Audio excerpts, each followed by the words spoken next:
자, 우리 다 같이 사도신경으로 신앙 고백합니다.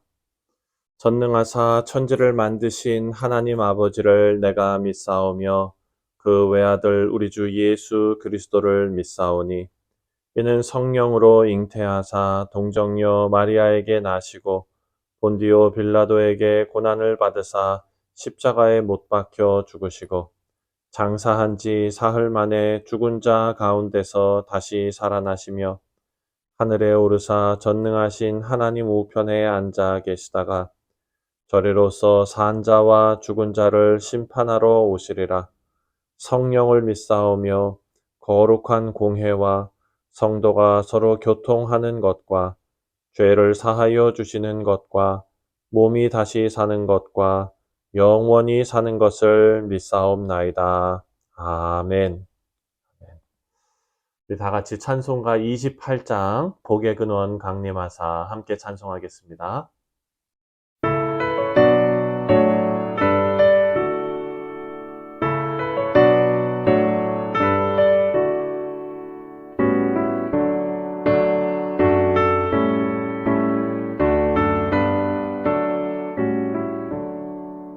복의 근원 강림하사 찬송하게 하소서.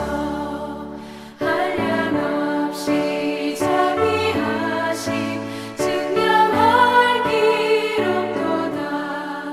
천사들의 찬송가를 내게 가르치소서.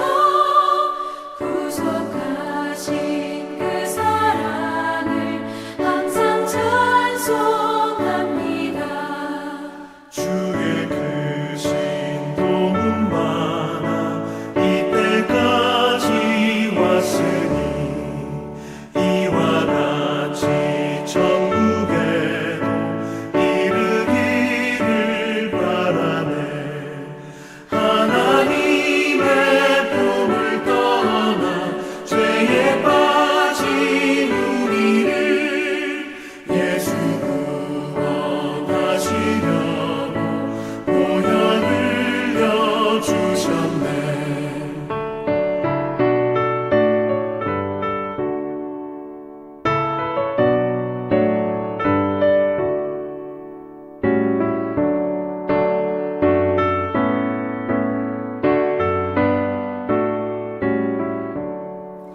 주의 귀한 은혜 받고 일생 빚진 자 되네. 주의 은혜 사슬되사 나를 주께 매소서. 우리 마음은 연약하여 범죄하기 쉬우니 하나님이 받으시고 sanguin을 지소서. 아멘.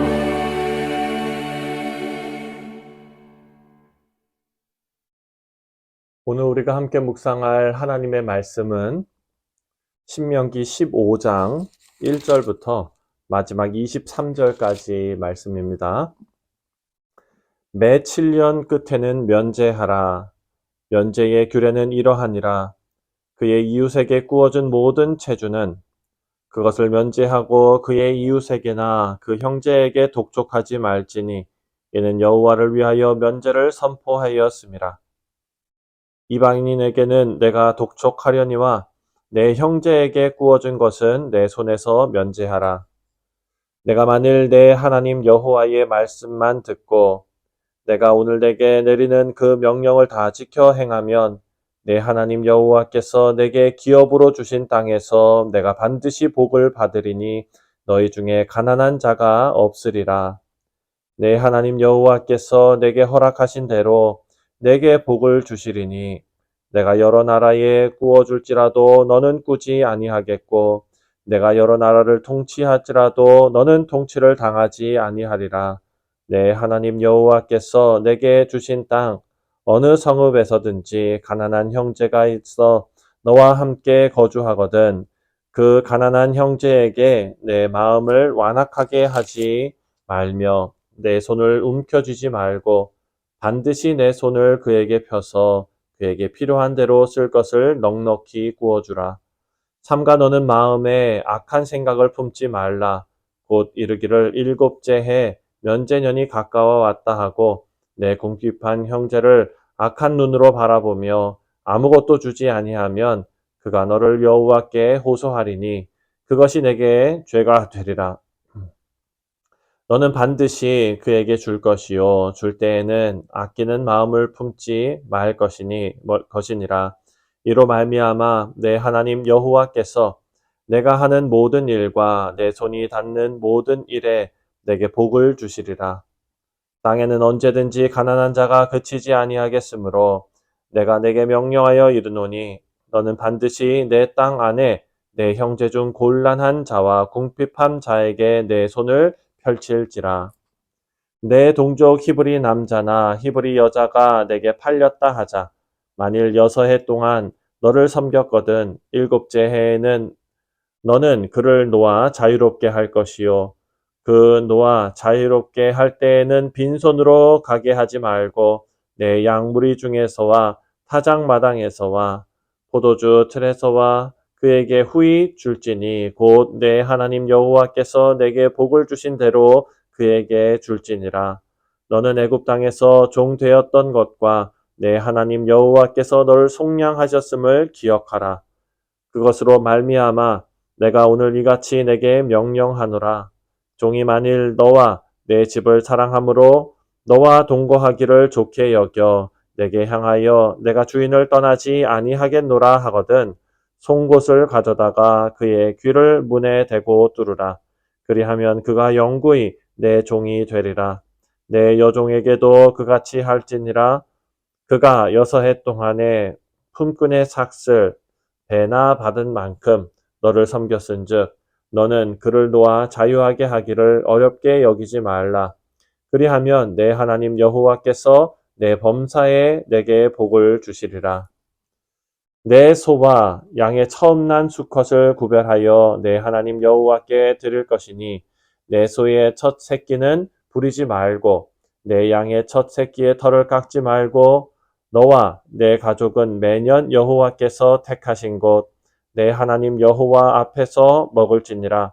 그러나 그 짐승이 흠이 있어서 절거나 눈이 멀었거나 무슨 흠이 있으면 내 하나님 여호와께 잡아드리지 못할지니 내 성중에서 먹되 부정한 자나 정한 자가 다 같이 먹기를 노루와 사슴을 먹음같이 할 것이요 오직 피는 먹지 말고 물같이 땅에 쏟을지니라. 아멘.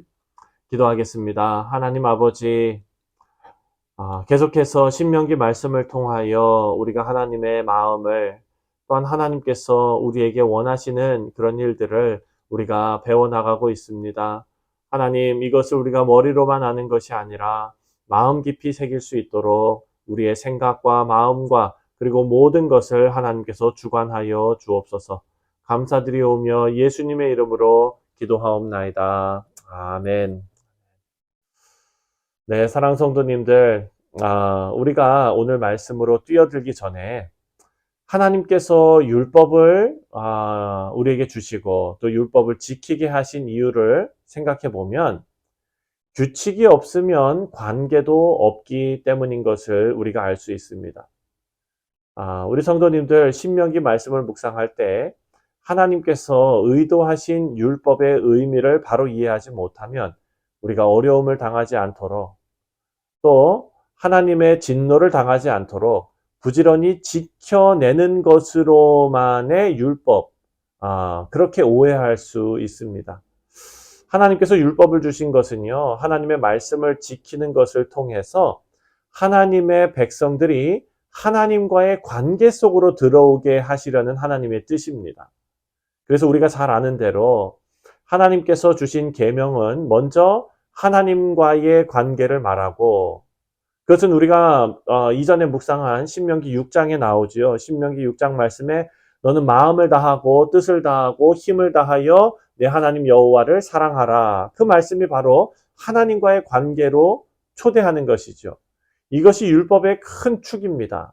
그리고 또 다른 축은 레위기 말씀에 나오는 것처럼 내 이웃 사랑하기를 내 몸을 사랑하는 것 같이 사랑하라 라는 말씀입니다. 그래서 이것은 수직적인 관계와 수평적인 관계를 우리가 늘 생각하면서 율법이 단순히 하나님께 혼나지 않으려고 지키는 것이 아니라 하나님과의 관계, 그리고 사람들과의 관계 속에서 이 말씀을 지키는 것이 가져다주는 하나님의 백성의 정체성을 드러내는 것. 여러분, 이것임을 우리가 꼭 생각해야 합니다. 이런 배경을 가지고 오늘 본문을 살펴보면 하나님의 언약 백성들이 이웃과의 관계 속에서 꼭 실천해야 하는 원칙이 나옵니다. 또 하나님과의 관계에서 첫 태생을 하나님께 드리는 그런 명령이 또 나옵니다. 이것은 이스라엘 백성들, 이 언약 백성의 정체성과 책임을 스스로 기억하게 하는 장치로서 주어진 이 율법이라는 것을 우리가 알 수 있습니다. 먼저 하나님의 통치를 받는 믿음의 공동체는 약한 자를 회복시키는 공동체여야 합니다. 1절과 2절을 보니까요. 1절과 2절에 이렇게 말합니다. 매 7년 끝에는 면제하라. 면제의 규례는 이러하니라. 그의 이웃에게 구워준 모든 체주는 그것을 면제하고 그의 이웃에게나 그 형제에게 독촉하지 말지니 이는 여호와를 위하여 면제를 선포하였음이라. 아멘. 여러분, 이 말씀은 레위기 25장에도 언급되는 말씀입니다. 가난한 사람이 빚을 갚을 길이 없을 때 안식년이 되면 빚을 면제해 주어야 되는 것입니다. 그런데 이것은 하나님의 언약 백성인 이스라엘 백성에게만 해당이 됩니다. 그러니까 이방인들에게는 빚을 면제해 줄 의무가 없는 것입니다. 이방인들에게는 해당이 되지 않습니다. 3절을 보니까 이렇게 말합니다. 이방인에게는 내가 독촉하려니와 내 형제에게 구워준 것은 내 손에서 면제하라. 여러분, 이것이 인간의 수평적인 관계에 대한 하나님의 뜻이라면 믿음의 형제들뿐만 아니라 이방인들에게도 동일하게 적용돼야 될 텐데 이 율법은 이렇게 말합니다. 이방인들에게는 독촉하고 형제들에게는 면제하라 라고 가르칩니다. 이유가 뭘까요? 세상 사람들에게 하나님의 언약 백성이 되는 것이 얼마나 소중한 것인지를 지금 보여주고 있는 겁니다. 우리 사랑하는 성도님들, 우리는 하나님의 언약 백성으로 믿음의 성도가 된 것이 얼마나 소중한 것인지 알아야 합니다. 그리고 하나님의 언약 백성이 누리는 영적인 풍성함으로 세상 사람들을 초대해야 합니다. 오늘도 우리 영적 풍성함으로 하나님께서 찾으시는 영혼들을 품으시는 우리 뉴욕 상실 장로교회 복된 성도님들 되시기를 주님의 이름으로 축원드립니다. 여러분, 계속해서 7절부터 10절 말씀을 보면 이렇게 서로 돕는 일에도 규칙이 있습니다. 빌려주는 사람은 자신이 그 돈을 못 받게 될 것을 계산하지 말아야 되고 또 돈을 빌리는 사람의 어려움을 잘 헤아려서 인색하지 않도록 하라라고 명령합니다. 그 중에 8절 말씀을 보면은요, 이런 말씀이 나옵니다. 반드시 내 손을 그에게 펴서 그에게 필요한 대로 쓸 것을 넉넉히 구워주라. 여러분, 하나님의 말씀에는 약속이 있죠. 이렇게 넉넉하게 구워줄 때 10절에 약속이 있습니다. 10절에 너는 반드시 그에게 줄 것이요 줄 때에는 아끼는 마음을 품지 말 것이라. 이로 말미암아 내 하나님 여호와께서 내가 하는 모든 일과 내 손이 닿는 모든 일에 내게 복을 주시리라. 아멘. 여러분, 빌려주는 사람은 내가 이 돈을 빌려주고 어떻게 돌려받아야 되지? 혹은 이자를 어떻게 받아야 되지? 이런 것 고민하지 말고 또 빌리는 사람은 그 사람의 형편을 먼저 생각하라는 것입니다. 빌리는 사람의 생각, 빌리는 사람의 형편, 그것을 빌려주는 사람이 생각하라는 거예요. 이것이 복을 받는 길이고 형통한 길이다라고 우리에게 약속하고 있습니다. 그런데 사랑하는 성도님들, 이 본문 말씀을 우리가 잘못 해석하면 오늘을 살아가면서 우리가 쉽게 돈을 빌리고 또 빌려주고 또 못 갚을 때는 아무 거리낌 없어도 된다. 이렇게 빌려준 사람도 돌려받으려고 하면 안 된다. 이런 말씀으로 우리가 받으면 안 됩니다. 하나님의 백성들의 가장 중요한 삶의 자세는요, 하나님을 의지하고 하나님께서 허락하신 우리 생업에 충실하고 성실한 것입니다. 그래서 우리는 되도록이면 빚을 지고 살지 말아야 합니다.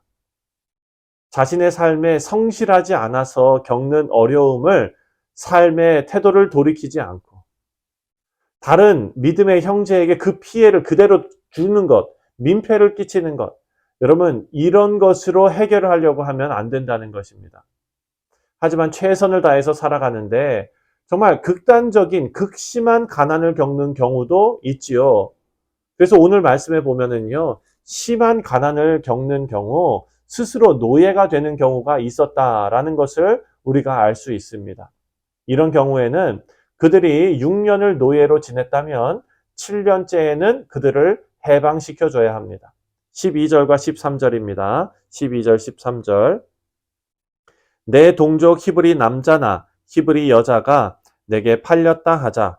만일 6해 동안 너를 섬겼거든 7째 해에는 너는 그를 놓아 자유롭게 할 것이요. 또 13절에 그를 놓아 자유하게 할 때에는 빈손으로 가게 하지 말고. 아멘. 자유롭게 하는 것으로 끝나는 것이 아니라 그를 놓아줄 때는 빈손으로 가지 않도록 좋은 것으로 주라라고 명령합니다. 다시 말해서 그들이 자립할 수 있도록 도와주라는 것입니다. 하지만 이들이 노예로 남고 싶어 한다면 그들을 받아주어야 됩니다. 노예로 남고 싶다는 의미는 여러 가지 이유로 6년이 지나도 삶이 나아지지 않을 수도 있고요. 자립할 수 없는 상황일 수도 있습니다. 근데 6년이 지났다고 바로 내치지 말라는 것이죠. 이때는 송곳으로 귀를 뚫어야 하는데 이것은 평생 주인과 함께 하겠다라는 징표가 된다는 것입니다. 우리 사랑하는 성도님들, 우리는 하나님으로부터 서로 사랑하라라는 엄청난 명령을 받았습니다. 그런데 이 명령의 시작이 어디인지를 우리가 알아야 제대로 하나님의 명령을 지킬 수 있습니다. 이 명령의 시작은 어디냐면 바로 거룩입니다. 하나님께서 우리가 부족한 존재이지만 거룩으로 우리에게 초대하셨습니다. 우리에게 거룩하라라고 명령하셨어요. 하나님의 백성에게 거룩한 백성이라는 지위를 주신 것입니다. 예수님의 의의를 덧입은 우리는 이제 계속 성화되어야 하는데요. 그리고 제일 중요한 것은 성화의 삶, 성결한 삶의 모습이 눈에 드러나야 한다는 것입니다. 성령 하나님께서 우리 안에 역사하셔서 우리 내적 변화를 통해서 우리의 인격이 변하게 하시고 그 변화된 인격은 오늘 본문에 나오는 대로 사랑을 실천하는 모습으로 드러나야 한다는 것이죠.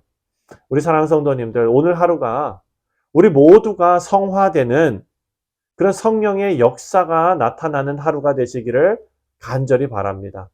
그리고 그 성령의 역사가 사랑을 실천하는 모습으로 우리 모두에게 나타나시기를 주님의 이름으로 축원드립니다. 기도하겠습니다.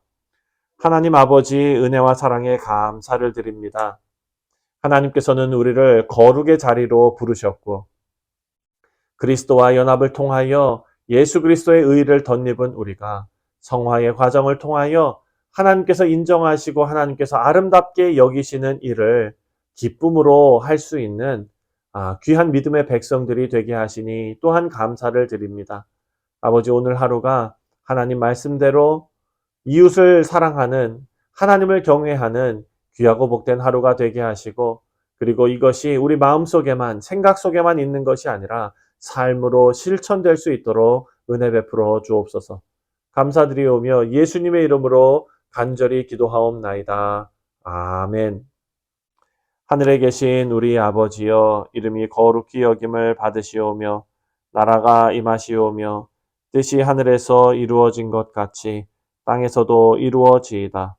오늘 우리에게 일용할 양식을 주시옵고 우리가 우리에게 죄 지은 자를 사하여 준 것 같이 우리 죄를 사하여 주시옵고 우리를 시험에 들게 하지 마시옵고 다만 악에서 구하시옵소서. 나라와 권세와 영광이 아버지께 영원히 있사옵나이다. 아멘. 네, 사랑하는 성도님들, 오늘 화요일은 우리 교회가 선교를 위해서 기도하는 날입니다. 전 세계에 하나님께서 보내신 우리 선교사님들을 위해서 기도해 주시고, 특별히 우리 교회가 후원하는 니칼라과 우리 김도균 선교사님 사역과 그리고 또 캄보디아 사역을 위해서 기도해 주시기를 바랍니다. 특별히 우리가 계속해서 기도하고 있습니다. 이제 2월 말에 우리 기독교 예술선교회에서 니칼라과 김도균 선교사님 선교지로 단기 선교를 떠납니다. 준비하는 모든 과정들 그리고 책임 맡은 자들 하나님께서 그들에게 능히 감당할 수 있는 힘을 주시고 또 그 사역을 하나님께서 책임지실 줄 믿습니다. 우리 위에서 함께 기도해 주시기를 바랍니다. 다 같이 한 목소리로 기도하겠습니다.